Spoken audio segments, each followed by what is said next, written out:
Jennifer Fulufiga asiimye owekitiibwa Robert Kyagulanyi Ssentamu ku luyimba lwe baafulumiza olunaku olwajjo lwe batuumye Labisa.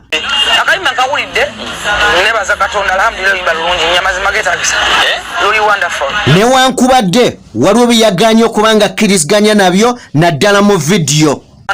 Vidiyo ebadde etya? Vidiyo ebadde mbi. Olunaku olw'eggulo poliisi ya Uganda yagenze maaso n'okwongera okweyoleka nti mu by'amateeka teyinawo yadde akabonero bwe yakutte bammemba ba paaliyamenti 11 abava mu kibiina kya NUP wabula ababaka bawera obutava ku mulamwa obutava ku nsonga. Tukutte bubi nnyo, batukubye, batuvulunze, batuswazizza, bannaffe abamu bali injured. Naye tujje kubawa mawulire.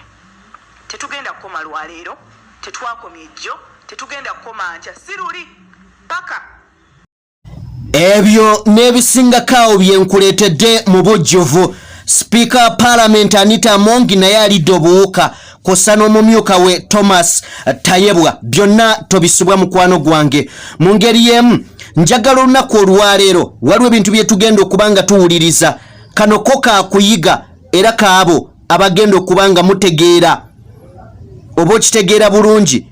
Njagala omanye nti no buli kintu kyokola mu nsi bw'olaba ng'omuntu ng'akoze ekintu either kikyamu oba kiri kitya tosookanga kujajinga. Mwewale okujajinga ng'abantu nga temumaze kuwulira na kumanya mbeera gye bayitamu. Njagala tutandikira awo.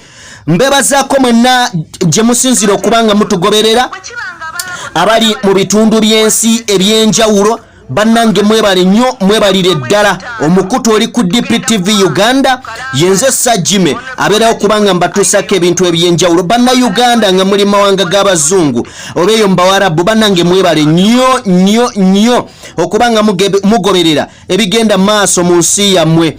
Ngenda kukusaba eyakatwegattako, genda maaso n'okubanga osubscribinga ku channel yaffe. Mu ngeri y'emu genda maaso n'okubanga owa video yaffe like. Bingi bye tukolako wano. Bw'obanga osubscribinze teweerabira kuteekako notification link beera eyo ebenga ekujjukiza buli video gye tuteekayo. Jajja mu malansonga ennamba ze ziri mu langi eya black mukubireko asobole okuba nga akumalira ebizibu bingi. Teweetikka mugugu, teweetikka nnyanja ya bizibu, si gwe wekka. Then abantu bangi bagenda ne bayambibwa, nawe genda bakuyambe mu bizibu ebikuteeteganya. Njagala kutumirako muganda wange manager Louis ng'oli awo Saudi Arabia mu United Arab Emirates awo mu Abu Dhabi. Nkulamusiza muganda wange, katutandikirewo mbutongole. Olunaku olwaleero njagala tutandike ne story ya Jennifer Fulufiga. Owekitiibwa Robert Kyagulanyi Ssentamu yavuddeyo olunaku lwajjo n'afulumya oluyimba video eno oba oluyimba luno luyitibwa Labisa. Atannabadula bosobola oddunoonyako. Oluyimba luno lwabaddemu ebigambo bingi wabula lwakoleddwa mu bayimbi abawerako. Mu bo mwabaddemu owekitiibwa yennyini Robert Kyagulanyi Ssentamu, mwabaddemu Nobianli, mwabaddemu Fefebosi, mwabaddemu Zex Birangirangi, mwabaddemu n'omukulu amanyiddwa nga Sizamaani. Oluyimba luno lwanyumye nnyo era bw'obanga owuliriza message omanyi nabagamba mwawule okuwulira n'okuwuliriza.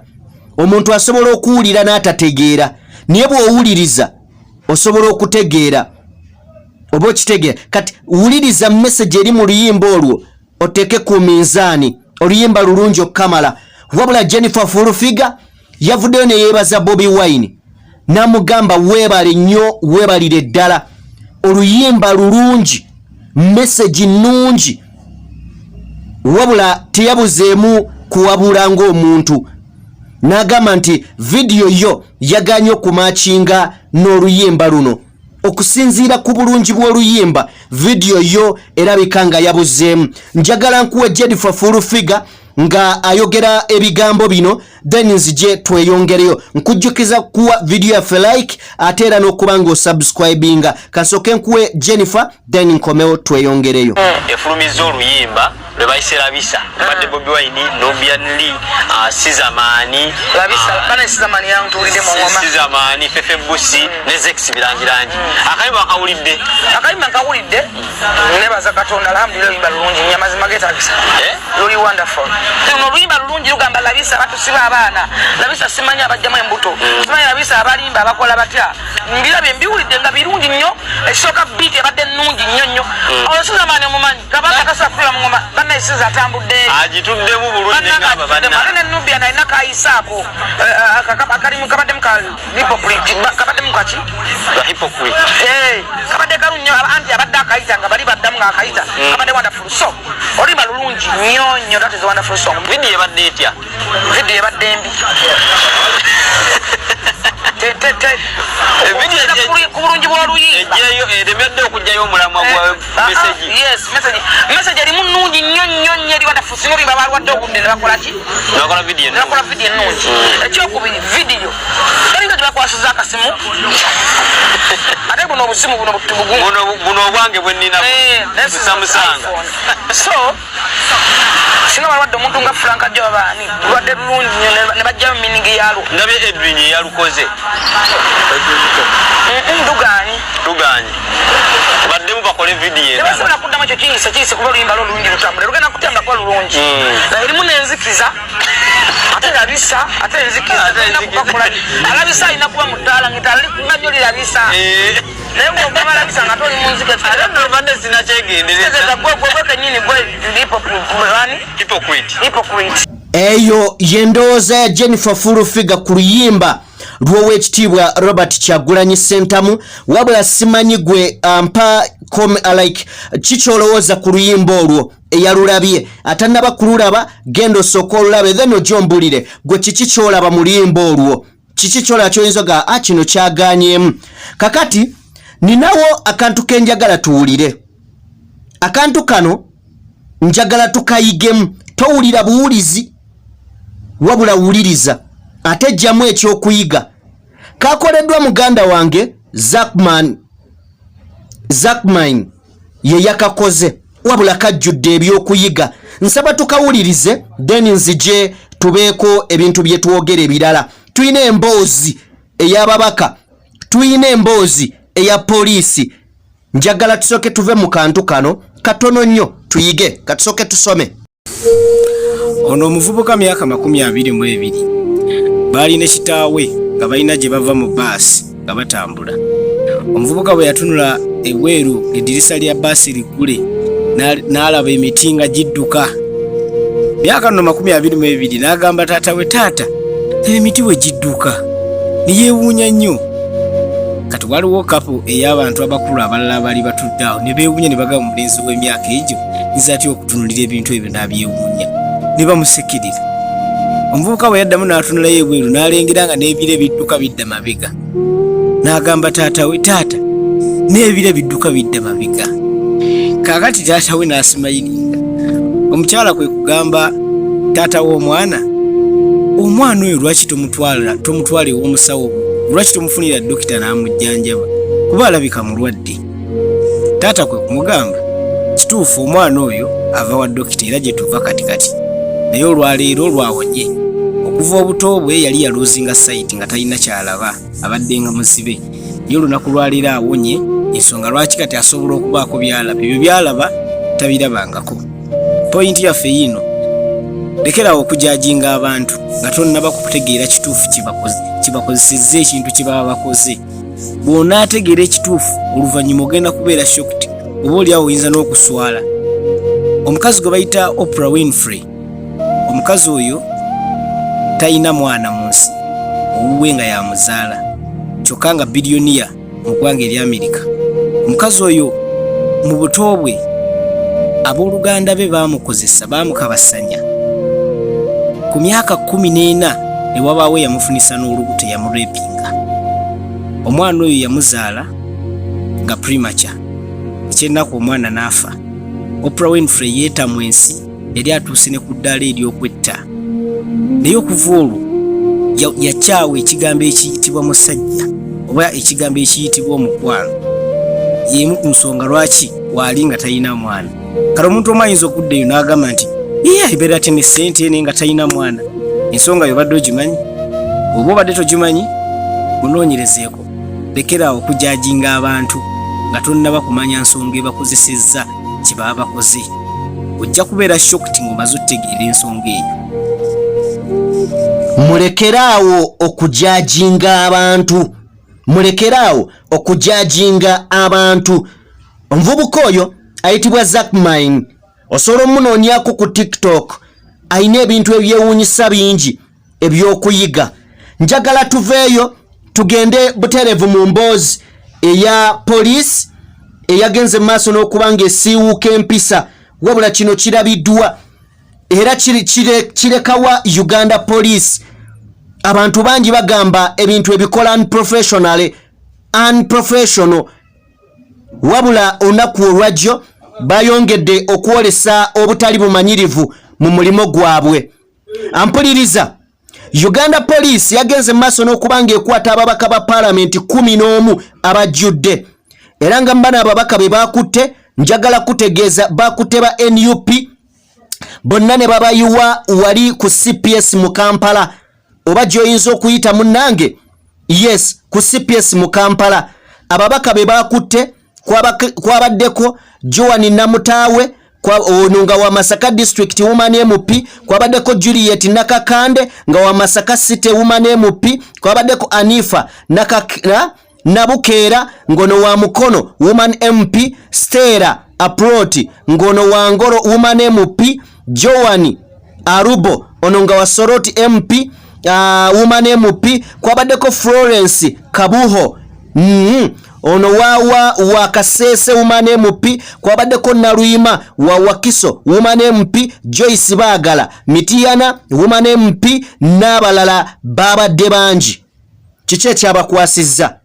Babadde balwanirira eddembe ly'abakyala n'engeri gye litulugunyizibwamu mu ggwanga Uganda, era nga bagamba lwaki balemesebwanga okubeera ku mikolo gyabwe nga b'abakyala. Bano bazze bakwatibwa okuva mu bitundu by'eggwanga eby'enjawulo nga bagezaako okujaguza olunaku olwa Women's Day, era nga wano poliisi yabakutte nga bava wali ku paalamenti y'eggwanga Uganda negenda maaso n'okuba nga ate ebayoola. Babadde bagenda maaso n'okuba nga balaga obutali bumativu, era bakutte ne babasiba bwe batyo abalwanirizi b'eddembe ne batandika okuba nga bavaayo. Abamu ku baavuddeyo mwabaddemu Speaker Parliament Anita Amongi yavuddeyo n'agenda maaso n'okuba nga ategeeza nti omulundi omulala poliisi omuba mugenda okuba nga muarestinga bamemba bange aba Parliament, muteekeddwa okusooka nga okunneebuuzaako. Era n'agenda maaso n'okuba nga bagamba nti bano ba MP bamemba Parliament ababadde bagenda maaso n'okuba nga balaga obutali bumativu batuufu era beekalakasiza mu mateeka n'ensonga zaabwe ntuufu, kubanga babadde bagenda ku celebrating belated Women's Day, n'olwekyo tewali musango gwonna gwe baakoze. Era yatadde abapoliisi ku nninga n'agenda maaso n'okuba nga abategeeza nti bwe mubanga omulundi omulala mugenda okukwata bamemba ba Parliament, you have to first inform me nga temunnaba kukola kyonna kye mugenda maaso nakola. Ampuliriza, ababaka bano tebeetuddeko, naddala omukyala amanyiddwa nga Joyce Baagala mu ddoboozi ery'omwanguka yategeezeza poliisi nti tetugenda kupowa, tugenda maaso n'okukola bye tuteekeddwa okukola. Ampuliriza, ngenda kuwa omubaka Joyce Baagala ng'ayogera ku lw'abakyala. Abakyala bano basibiddwa era kumpi essaawa nga 6 bazimaze mabega wa Mitayimbwa wali ku CPS mu kibuga Kampala. Balangibwa ki? Ku okwekalakaasa okutali mu mateeka. Poliisi egamba babadde bamenya mateeka. Anita Amongi agamba babadde mu mateeka era batuufu. Tewali kigaana muntu ku celebrating belated Women's Day oba celebrating ekintu kyonna. Kale nno omumyuka wa Speaker Thomas Tayebwa yagambye bakulu mu gavumenti batandika okunoonyereza ku bantu abajja bakwata abakyala bano, kubanga abasirikale abagenda bakwata abakyala bano bandiba balina ebigendererwa ebirala oba ngaaliwo gwe bakolera mu ngeri y'okuteeka ekifaananyi ekibi eri gavumenti. Era yalagidde abantu bano bakwatibwe. Ampuliriza, tebannaba kukwatibwa wabula batugambye bagenda kukwatibwa. Gye buvuddeko woman MP owa Buvuma naye yakwatibwa. Nakuwa story eyo. Era ne batugamba nti abasirikale 11 bakwatibwa bagende maaso n'okuwera ennemba n'emisango egyo. Wabula mu Uganda njagala omanye bakwata omusirikale ne bagamba bagenda muvunaana ne wayita ennaku ntono n'abeera nga bamuwadde amayinja ng'afuuse na w'amaanyi. Kale nno tetumanyi obwenkanya mu Uganda buli luddawa. Njagala nkulekereyo omukyala Joyce Baagala n'abakyala bano nga bagezaako okubaako bye boogera ku byabaddewo olunaku olwajjo wabula bawera obutava ku mulamwa. Mbeebazaako nnyo mwenna gye musinzira okubanga mutugoberera abali mu bitundu by'ensi eby'enjawulo. Njagala genda maaso n'okubanga wa video yaffe like mukwano gwange mu ngeri emu subscribing eyakatwegattako. Ennamba y'essimu eri mu langi eya green ye yange. Yitookwo onkubireko ompeereze message ku WhatsApp ompabule oba onneebuuzeeko nja kubanga nkuddamu. Ennamba eziri mu langi eya black eya jjajja mu malansonga mukubireko munoonyeeko amale ebizibu byo. Kankulekeyo akatambi kano aka Joyce Baagala ng'ayogera ku lw'abakyala bonna abakwatiddwa. Mbaagala nnyo Mukama Katonda takuumira mpeera abankuumire mikwano gyange. Peace. Muwulirize bulungi obubaka buno. Tukutte bubi nnyo, batukubye, batuvulunze, batuswazizza, bannaffe abamu bali injured. Naye tujje kubawa mawulire. Tetugenda kukoma lwaleero, tetwakomye ejjo, tetugenda kukoma nkya. Siruli paka ng'eddembe lyaffe liteekeddwamu ekitiibwa. Eddembe lyaffe ng'abakyala, ng'abakulembeze b'abakyala, ng'abakulembeze abalonde tujja ddirwanirira. Tujja kulwanira ssemateeka ono. Bwe kibanga abalala bonna balemeddwa okulwanirira eddembe ly'obuntu, ffe abakazi weetuli. Ennaku z'omwezi 5 tugenda ku maato Kalangala. Honorable Nakimuli ayinayo omukolo. Twagala kubategeeza wano mu lujjudde nti tujja. Mu kusooka amyuka